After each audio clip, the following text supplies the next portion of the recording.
seja bem-vindo à nossa aula para o curso do TRE. Eu sou a professora Priscila Ferreira e estou aqui com você hoje para a gente estudar um pouquinho sobre a Lei 8.112, o Estatuto do Servidor Público Federal. Bom, para você que está aí começando os estudos para esse concurso, é muito importante que você tenha uma noção aí do que é mais importante para essa prova. E o que é mais importante, Priscila, no que se refere aí ao Estatuto do Servidor Federal, né? Nosso curso aqui teve a grande preocupação de liberar um material aí para vocês aqui no Intelecto, né? Então vocês vão ter um material da 8.112, que é a própria lei aí, junto com esses slides que são de suma importância aí na sua preparação. A lei, é importante que eu leia a lei, Priscila? É muito importante, porque a lei é o que mais é cobrado nesse tipo de prova. Eles cobram o quê? O texto da lei. Então, é importante que você pegue, estude a lei, verifique o teor, né, as pegadinhas que possam surgir, que eu já vou contar para você aqui durante a aula, e verificar os detalhes que a lei traz. Porque eu vou explicar para vocês a matéria, e eu acabo desmembrando, facilitando o teor da lei. Mas é importante que você entenda o texto da lei, que você veja, porque se na alternativa lá aparecer o texto da lei, você não vai ficar em dúvida, não vai ficar indeciso, porque você já conhece o texto da lei que a gente já trouxe para você. Ok? Então, nós vamos começar estudando a 8.112, que é o Estatuto do Servidor Federal, aí, como a gente já mencionou, conhecido também como regime jurídico único, e é muito importante, aí essa matéria tem um certo peso na sua prova, então é importante que você acerte bastante questões sobre o tema, tá? Estudem com o material de apoio, estudem com os slides, e nós vamos tirando as dúvidas aí ao longo do curso, ok? Vamos começar, então, se você verificar aqui no nosso slide, ó, a gente começou aqui, ó, Estatuto do Servidor Público Federal, Lei 8.112 de 90, que é a lei que fala aí sobre os servidores públicos federais.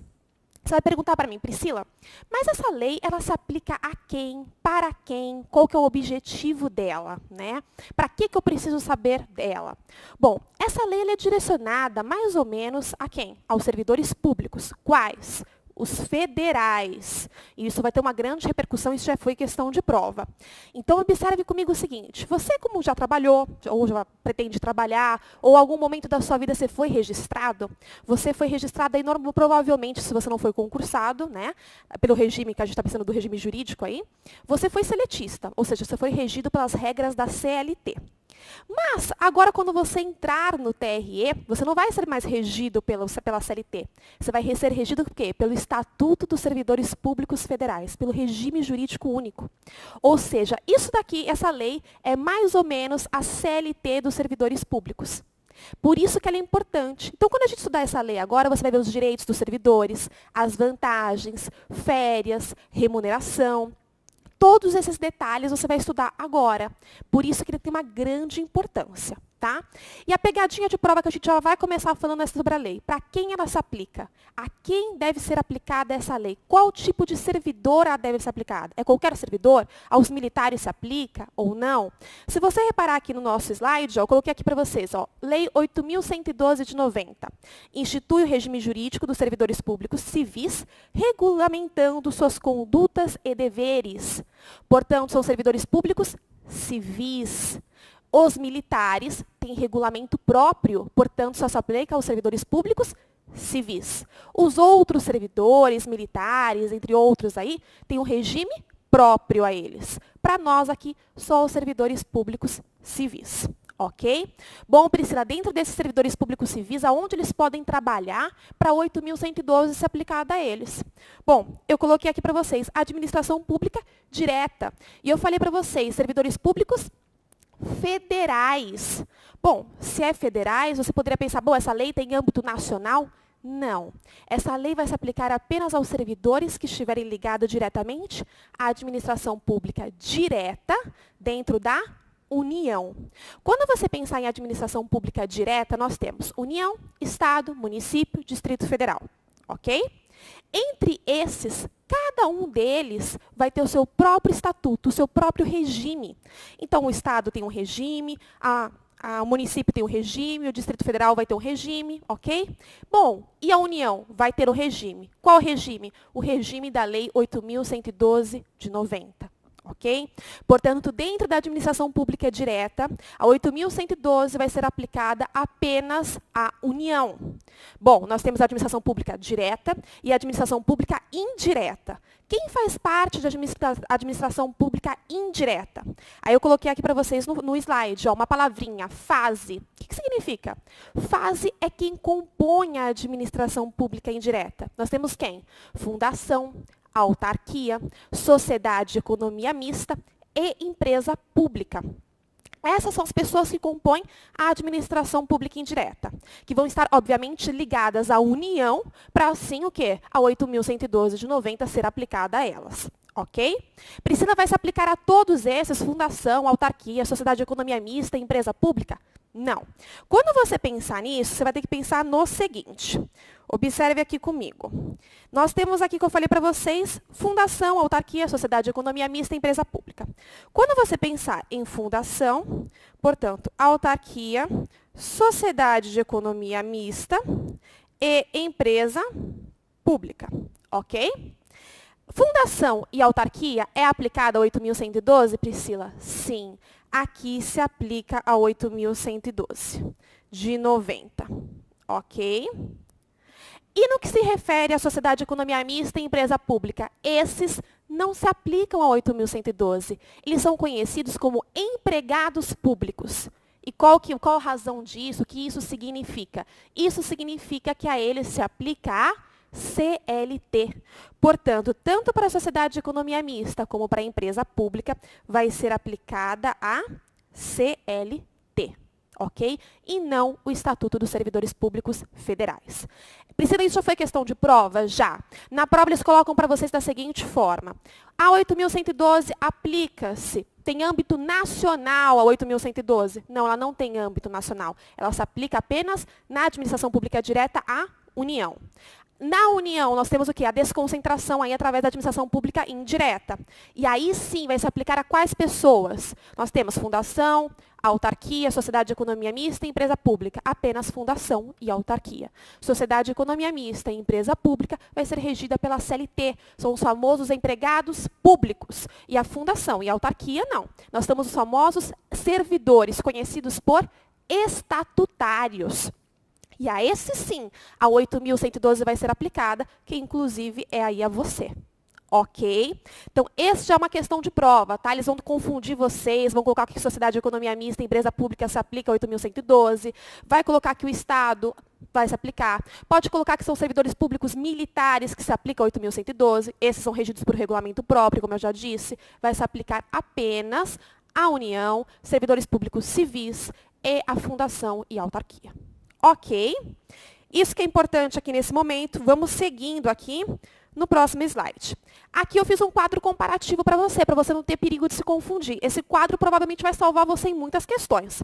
Coloquei aqui para você, ó, União, administração direta de qualquer dos poderes e do Ministério Público. Personalidade jurídica, direito público. O que vai se aplicar, Priscila? Estatutário. Vamos voltar aqui que eu passei. Estatutário, ok? Portanto, esse é o regime, se é estatutário, portanto, ele é regido pela 8.112. Autarquias, se aplica 8.112, aplica regime estatutário, direito público, tá aqui, ó, direito público e estatutário. Depois nós temos fundações públicas de direito público, se aplica? Se aplica, direito público e estatutário. Agora, fundações públicas de direito privado, empresas públicas, sociedade de economia mista, essas são de direito privado e o regime é seletista. Se ela não fizer a diferenciação para você entre fundação de direito público e fundação de direito privado, você presume que é uma fundação de direito público, portanto, o regime é estatutário, ok? E os demais vai ser aplicados aí a CLT, empregado público, portanto, não regido pela 8.112. Tranquilo? Continuando aqui depois dessa passagem aqui pela nossa tabelinha, a gente começa a pensar quem é o servidor, o que é cargo público, o que é função. Precisa isso é importante? É lógico. Você, como servidor, precisa saber o que você representa para a administração pública. Você precisa saber qual é a sua função, né? O que representa o seu cargo, como que funciona, qual que é o conceito disso. Quem é o servidor? No nosso slide aí que você vai conseguir, está escrito assim, ó, servidor é a pessoa legalmente investida em cargo público. Está lá no artigo 2º da Lei 8.112 de 90. Bom, quem é a pessoa legalmente investida de cargo público? Quando você pensa em investida, investida vem o quê? Do ato de investidura, tá? E a investidura de um cargo público se dá com o quê? Se dá com a posse. Isso já foi muitas questões de posse, então, muitas questões de prova, melhor dizendo. Então, observa aqui comigo. Servidor é a pessoa legalmente investida em cargo público. Priscila, o que é investida? O que representa isso? O investida vem do que ele fala lá que da investidura. Tem um artigo aqui, em que nós vamos ver adiante, que ele fala o seguinte, que a investidura no cargo público se dá com a posse. E o que é a investidura, Priscila? A investidura é um ato complexo, né, que a jurisprudência, a doutrina aí fala. É um ato complexo que se dá como, né? Com a nomeação daquele servidor, juntamente com o ato dele, o quê? De tomar posse, ok? Então, é uma junção aí. Como que você vai se tornar servidor? Quando você é investido em cargo público. Então, a administração pública te chama, te nomeia servidor. Após a nomeação, você dá o quê? Uma sua concordância. Você fala assim, ok, eu quero ser servidor, eu quero trabalhar nesse local. E aí você vai e toma posse nesse cargo, ok? Isso é investidura. E a investidura, ela se concretiza, né? Esse chamamento aí, através da nomeação, depois da nomeação, vem a posse. A administração pública te chama e fala, nós queremos que você trabalhe para nós. E você fala, eu também quero. E essa sua manifestação de vontade se dá através da posse. Portanto, você vai ser investido em um cargo público. Portanto, a investidura se dá com a posse. Aqui, você, quando está legalmente investido, você se tornou um servidor público. E, obviamente, aqui regido pelo Estatuto 8.112 de 90. Na sequência, ele traz o quê? O que é o cargo público? Cargo público está aqui no contexto. É o conjunto de atribuições e responsabilidades previstas na estrutura organizacional que devem ser cometidas a um servidor. Então, pensa comigo o seguinte. Cargo público, ele é conhecido aí, né? Quando a lei traz esse conceito, ela mistura um pouco do conceito de cargo com função. Eu vou explicar para você o porquê. Mas cargo nada mais é do que o local que você ocupa, o que você está ocupando. Ou seja, um espaço criado por lei. Então, a lei vem e ela cria um cargo público, tudo bem? Para a criação de um cargo público, essa criação tem que se dar através de lei. E a extinção, Priscila, também tem que se dar através de lei de um cargo? Sim. Como regra, sim. A não ser que esse cargo esteja vago. Se esse cargo estiver vago, a extinção pode se dar por decreto. Mas isso nós vamos falar daqui a pouquinho. Então, a criação do cargo público vai se dar por lei, é um conjunto de atribuições. Bom, então é o local que você ocupa esse cargo, né? Ele é o espaço que você ocupa. O cargo que você vai ocupar, por exemplo, pode ser de técnico do TRE, analista do TRE, ok? Temos diversos cargos, auditor fiscal, técnicos, analistas, tudo bem? Escrevente. Então, são diversos cargos que são criados por lei. E esses cargos são compostos do quê? De atribuições ligadas a eles. E essas atribuições são o quê, Priscila? O que ela representa nesse cargo? Essas atribuições nada mais são do que a sua função. Então, observe comigo. Todo cargo vai ter uma função, mas nem toda função vai ter um cargo. Então, pensa comigo o seguinte, você tem lá um cargo, esse cargo vai ter algumas atribuições. Então, vamos pensar você lá como técnico do TRE. Você vai, de repente, ter que fazer uma análise de processos, ok? Você vai ter que organizar, de repente, arquivos, fazer algumas análises, protocolos, entre outros afazeres ali. Isso tudo representa o quê? A sua função. Mas o seu cargo é o quê? Técnico do TRE. Ok? Então, os conceitos, eles se abrangem. Agora, você vai falar para mim, Priscila, por que todo cargo tem uma função, mas nem toda função tem um cargo? Por exemplo, você participar de um júri, você ser um jurado. Você tem um cargo? Um cargo público? Não. Você tem uma função, a função de ser júri. Mas isso não é um cargo. Ok? Então, a regra é, todo cargo tem uma função, mas nem toda função vai ter um cargo. Ok? Essa é a regra que a gente precisa saber. Aí a gente colocou aqui no slide ainda. Os cargos públicos podem ser de provimento efetivo ou provimento em comissão. Quando você pensa em comprovimento efetivo, são aqueles o quê? Que, em regra, lá prestaram um concurso público, ok? Neste concurso, ele foi aprovado e se tornou servidor público. Com essa aprovação, ele se tornou um estatutário, vai passar por um estágio probatório e adquire estabilidade.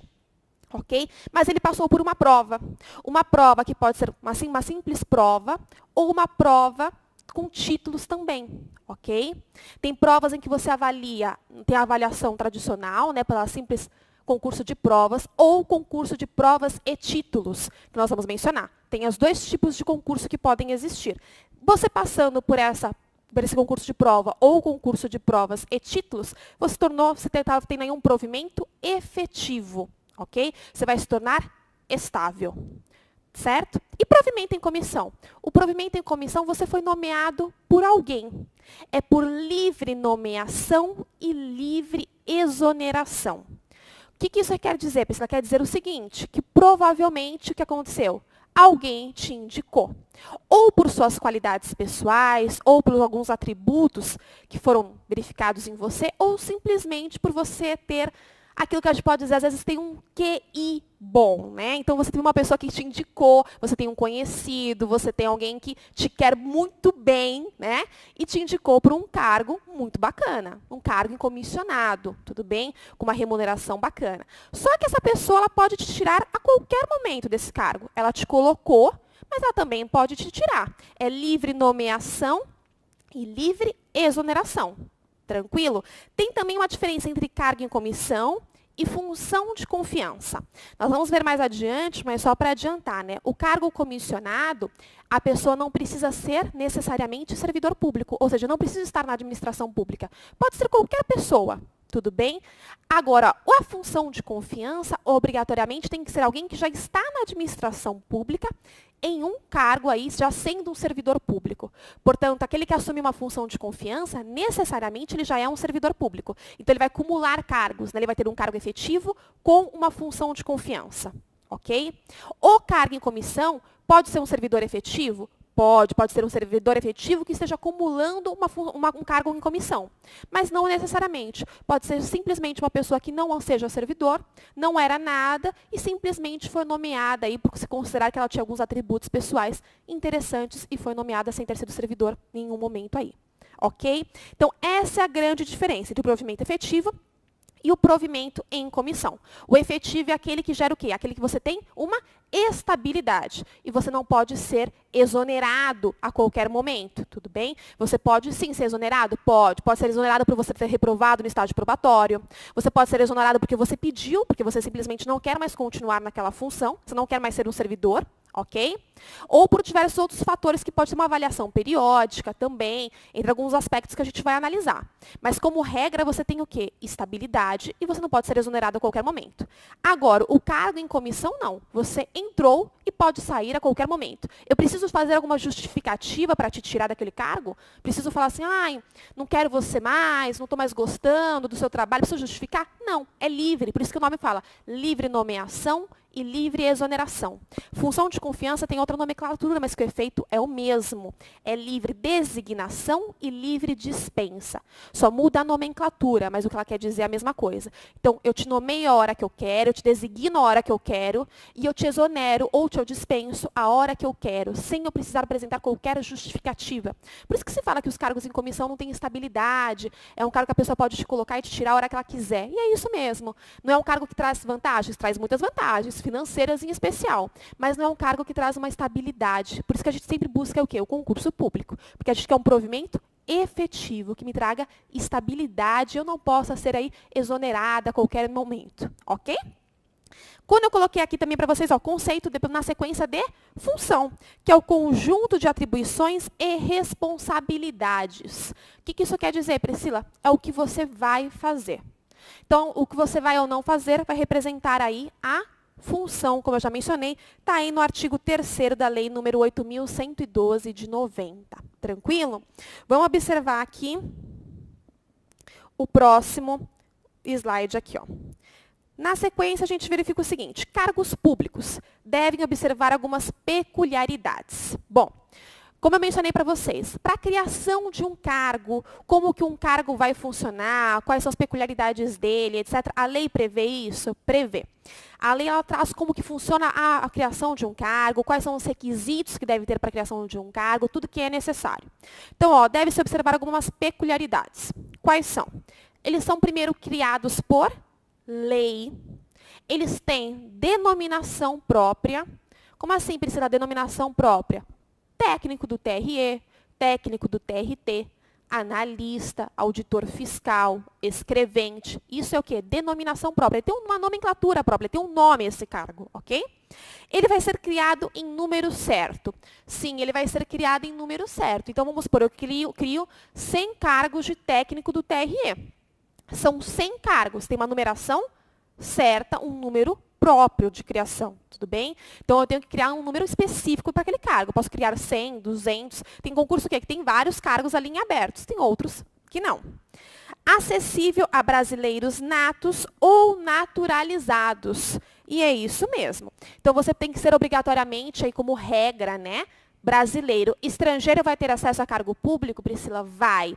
A 8.112 prevê o acesso a estrangeiro a cargo público, mas em uma situação bem específica, tá? Para questões de professor, instituições de pesquisa, técnico. A gente vai falar daqui a pouquinho, mas estrangeiros têm sim acesso aí a cargo público. Tranquilo? Mas continuando enquanto eu volto aqui para vocês, vão ser criados por lei, tem denominação própria, número certo e tem outros requisitos que nós vamos observar. Passou o slide, eu já volto aqui para vocês para a gente retomar. Mas, em resumo, estrangeiro vai ter acesso a cargo público? Vai ter acesso a cargo público. Vai ter que ter nacionalidade brasileira? Nacionalidade brasileira. Vai ser pagos pelos cofres públicos? O cargo vai ser pago pelos cofres públicos. Em número certo? Em número certo. O cargo pode ser de provimento efetivo ou de provimento em comissão. Então, vai ter algumas peculiaridades que esse cargo vai ter que observar, que a gente já viu aí. Então, denominação própria, em número certo, brasileiro, pagos pelos cofres públicos, pode ser de provimento efetivo ou de provimento em comissão. Eu vou só encerrar esse bloco e eu já volto aqui para vocês com o slide certo para a gente retomar esses requisitos do cargo público. Me espera aí que eu já venho. Até já.